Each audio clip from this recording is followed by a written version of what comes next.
الحمدللہ رب العالمین والصلاة والسلام علی سید الانبیاء والمرسلین وعلی آلہ واصحابہ اجمعین۔ میں مولوی صدیق اکبر یوٹیوب چینل اسرا ٹی وی سے۔ دور خود فراموشی۔ پسند ارباب بصیرت علماء اور فرما رواؤں کے متعلق یہ ارشاد کہاں تک اور کس طرح صحیح ہو سکتا ہے کہ یہ انگریز کو پہچان نہیں سکتے تھے؟ البتہ سلطان عالمگیر کی وفات کے بعد وہ دور آیا جو سلطنت مغلیہ کی جان کنی کا دور تھا۔ ساتھ ہی ساتھ اس ملک ہندوستان کی عز و عظمت بھی حالت نزع میں گرفتار ہونے لگی، جس نے 200 برس سے اپنی قسمت کے تار و پود مغل بادشاہ کے دامنوں سے باندھ دیے تھے۔ یہ دور تھا جب مرکزیت فنا کے گھاٹ اتاری جا رہی تھی اور طوائف الملوکی کے عفریت ہندوستان کے چپے چپے پر رینگ رہے تھے۔ اس دور کے متعلق یہ تو نہیں کہا جا سکتا کہ لوگوں نے انگریزوں کو پہچاننا چھوڑ دیا تھا، البتہ یہ درست ہے کہ وہ خود اپنے سے غافل ہو گئے تھے اور انہوں نے اپنے مستقبل کو پہچاننا چھوڑ دیا تھا۔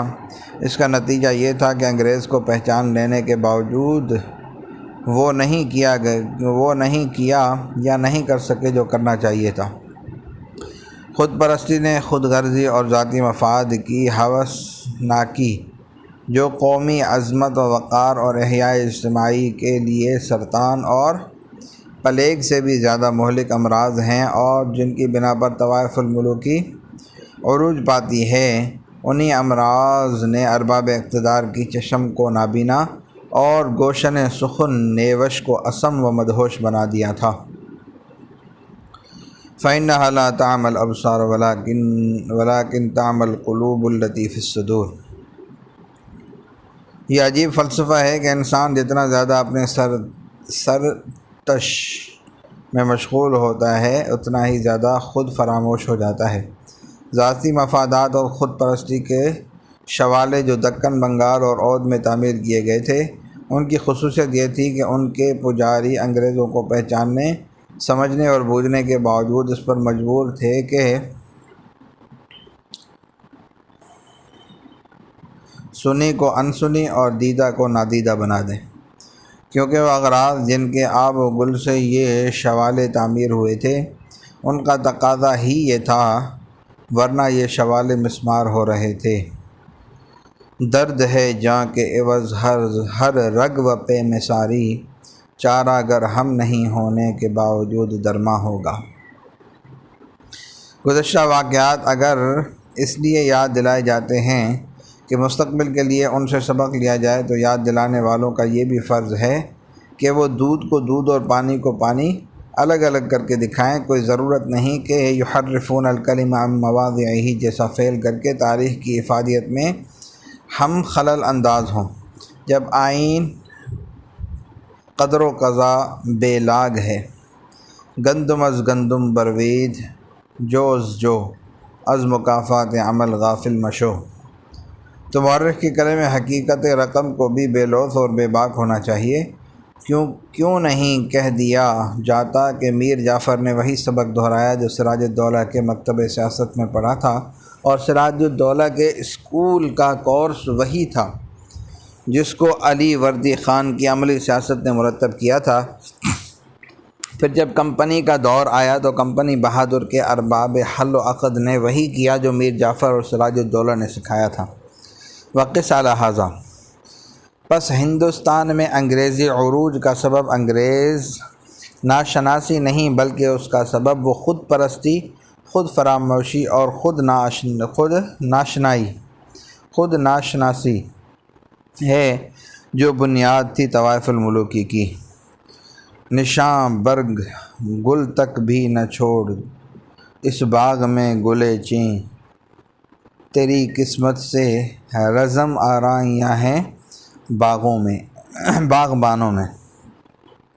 مختصر یہ کہ نووارد فرنگیوں کے پہچاننے میں اگر ابتداءً غلطی ہوئی بھی تھی تو بہت جلد ختم ہو گئی۔ البتہ جن اغراض مشؤومہ نے جانے پہچانے پڑوسیوں سے انجان بنایا تھا، وہی اغراض اب انگریزوں کے شناخت کرنے میں چشم بصیرت کے لیے باعث خیرگی بنی ہوئی تھی۔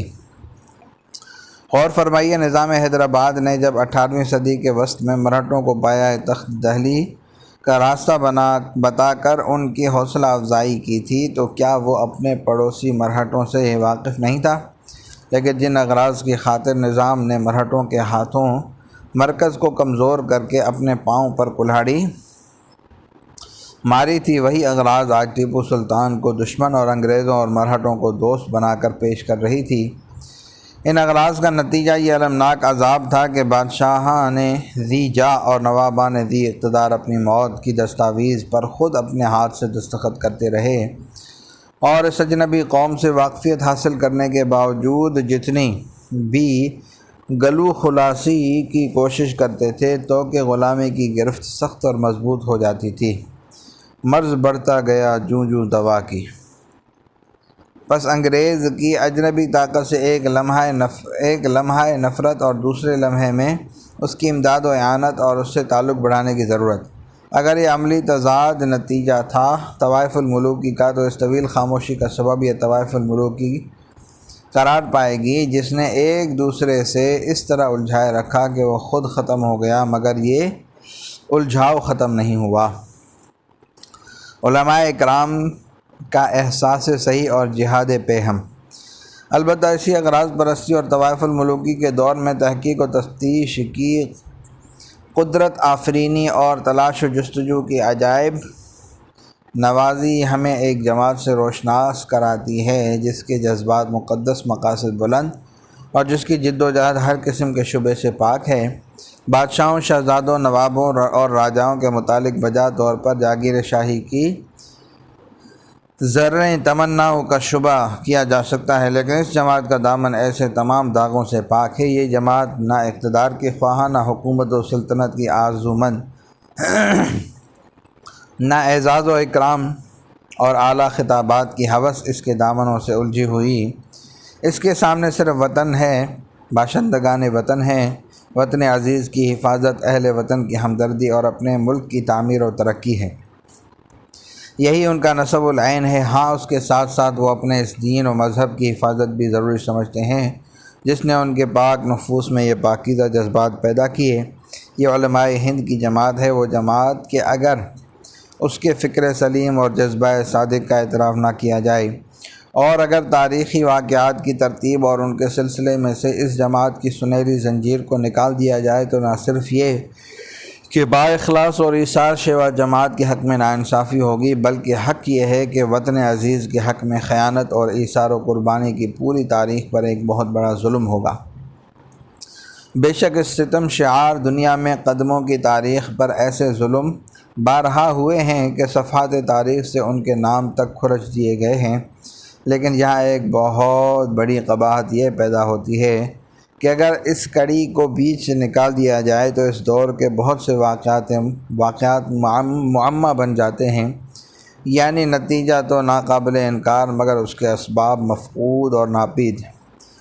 اور جب فلسفہ تاریخ سبب کے بغیر نتیجے کو تسلیم کرنے کے لیے تیار نہیں ہوتا، تو کبھی کسی واقعے کو تاریخ کا معجزہ ماننا پڑتا ہے، کبھی 1857 عیسوی کی عظیم الشان اور حیرت انگیز جنگ آزادی کو مٹتی ہوئی جاگیر شاہی کی انگڑائی کہنا پڑتا ہے، اور کبھی اس محاربہ عظیم کو سرکش فوجیوں کی ہنگامی بغاوت کہہ کر قصہ مختصر کرنا پڑتا ہے۔ یہ تمام اعجوبہ کاریاں اسی وقت ہوتی ہیں جب اس جماعت علماء کی مدبرانہ اور پیہم کوششوں کو نظر انداز کر دیا جاتا ہے۔